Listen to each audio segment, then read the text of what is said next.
In today's video, I'm going to teach you how to edit a chat in Microsoft Teams. This is a really simple but powerful feature that helps you fix typos, update information, or clarify something you've already sent without needing to send a follow-up message. First, make sure you're signed into Microsoft Teams and you have the chat window open. This can be either a one-on-one chat or a group conversation. Find the specific message that you want to change. It could be a message you just sent, or something from earlier in the conversation, as long as it's still editable in your organization settings.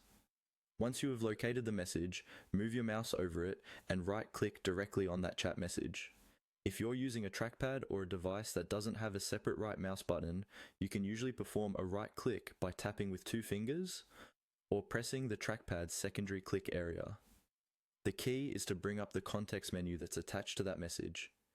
After you right-click on the message, you'll see a small menu appear with several options related to that chat. Look through these options and find the one that says Edit. This is the command that allows you to modify the content of your existing message instead of deleting and retyping it from scratch. Go ahead and click on Edit. Your original message will now switch into an editable text box.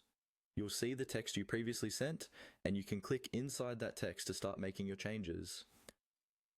This is the perfect time to correct spelling errors, adjust numbers or dates, or rephrase something to make it clearer and more professional. Take a moment to read through your updated message before you finalize it.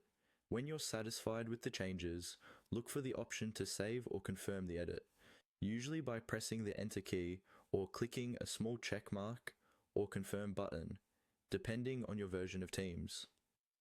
After you do this, the message in the chat will be updated for everyone in that conversation.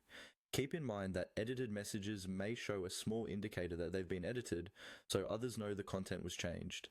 Editing is best used for small corrections or clarifications, and it's a helpful habit to review your message briefly after editing to be sure it says exactly what you intend. And that's all you need to do to edit a chat in Microsoft Teams.